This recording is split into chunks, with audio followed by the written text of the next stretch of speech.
how to create a business plan for small business.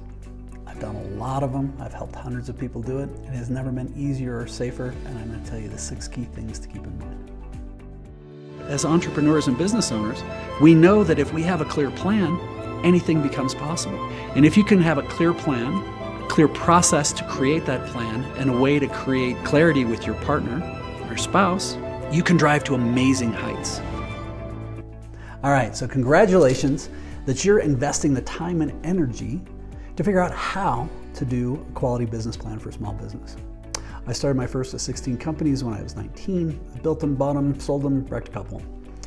I've helped hundreds and hundreds around the world build their businesses, scale from entrepreneurial all the way to billion-dollar market caps. And with the technology that's available, with the communication device that's available, it has never been easier or safer to very safely build a business plan and decide, man, this is a great deal. I should be doing this all day long, or whew, just dodged a bullet. And you can do this with a quality business plan.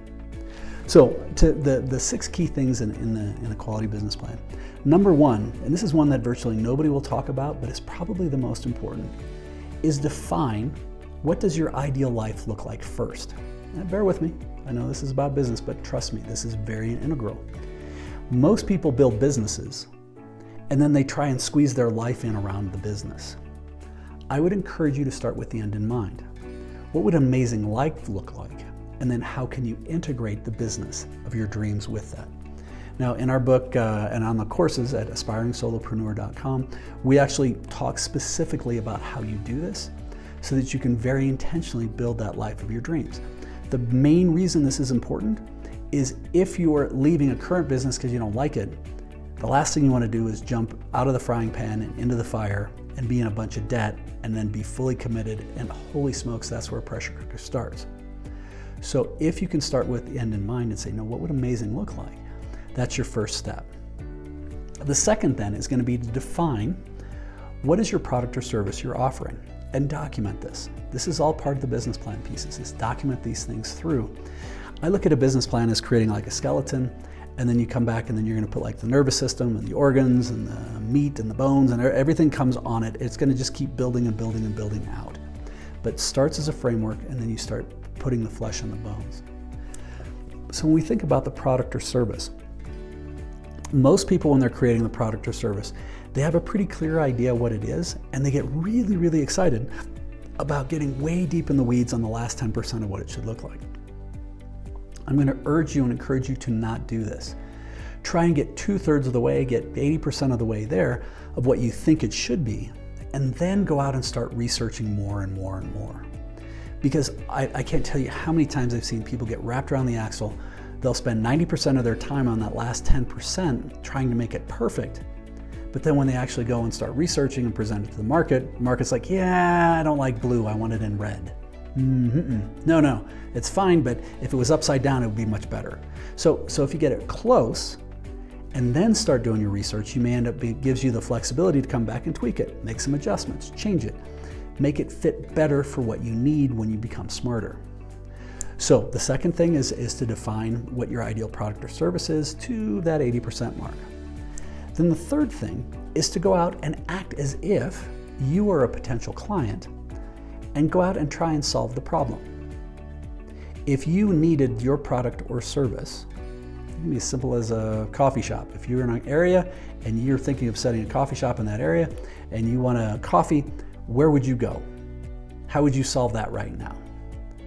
And if you are completely surrounded by really, really quality coffee shops, well, maybe you don't want to do that. But if you have to go 2 miles and they're crappy and you get there and they're expensive, like, ooh, well, maybe I'm onto something. Or if you're offering a service that nobody else is doing, that you have a unique ability to solve, or that other people are solving, but man, they're not doing a very good job of it, and you know you can do a better job and you can do it more affordably. Cool, that's gonna help you understand that. So not only does it do that, but it also helps you understand the market. This is a de facto way of doing a market analysis. You're gonna identify what are the keywords and ways that people are addressing things, what are the pain points they're addressing.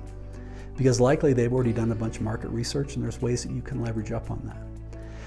how much they, what are the charging, what are the pain points, how are they presenting things, and then it's going to help you understand how you would do it differently. All right, so once we've done that, then it's going to be time to build your team of advisors. And this is more going to be around the mechanics of actually building the business and starting to create relationships. So a great team of advisors, and we talk a lot about this in the book, is a group of people that are going to be able to, you surround yourself, and you can do this at the beginning with no money, to help get advice on what good looks like, and what are the areas that you may have blind spots, what are the areas that maybe cost more than you think, but how can you start to fill that out?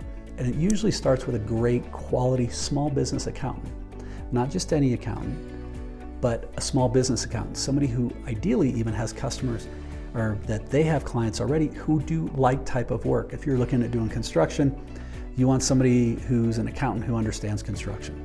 If you're doing consulting or whatever, you want somebody there.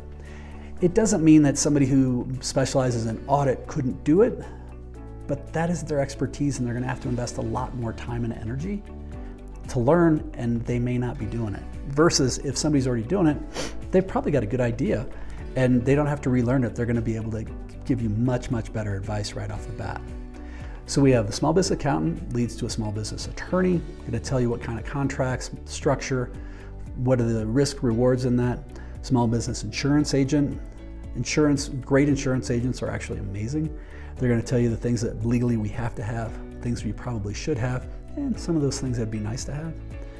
All three of those people can potentially introduce you to a great small business banker who's going to do the like type of loans that you need that are going to fit for you, or line of credit, or help you with whatever financial services you may be needing. You may also find a small business real estate person, maybe even small business marketing person, depending on what your needs are. So once you do that, this is going to build out a lot of other questions, but it's going to build out the mechanics. And maybe you look back and say, well, I thought I was going to be able to sell it for this, but when I factor in all this other insurance and taxes and all these other pieces I got to be aware of, wow, I'm going to have to charge 50% more. Okay, I'm still very competitive to these others.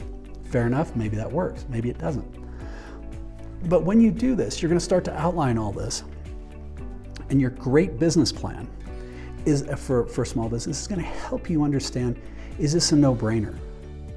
And in this, I've got a whole bunch of questions. Again, in the book, there's a whole bunch of questions, and in the course that help you understand. You can say, is this a yes or a no? And I don't want like, kinda sucks. It needs to be a hell yes. Yeah, man, this is great. Holy smokes, hell yes. Now, I've built hundreds of business plans, literally, and I've only had 16 companies. I genuinely look at a business plan when I go through and say, wow, I could probably make this work, but I'm not sure it's going to be viable. I look at that as a total victory, because it may have just saved me a life savings that I'm not going to have to invest and do that business. Don't get wrapped around the axle that you're not going to find another business. Maybe you go back and you go all the way back and you look at your product or service and say, how can I tweak it then to make sure that it does fit for these other pieces?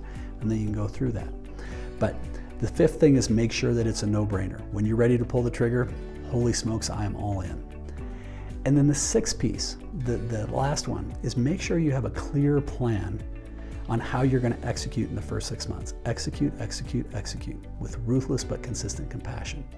When you do that, because you're accountable, and how you start in the first 6 months is going to make all the difference on whether you hit success in that business or not. But when you do this well, it's going to set you up and tee you for success. And this is how you go through and create a great business plan for small business. So ideally, you found some value. If you have any questions, you're welcome to reach out. Please like, subscribe, and thank you so very, very much for investing the time. Keep smiling.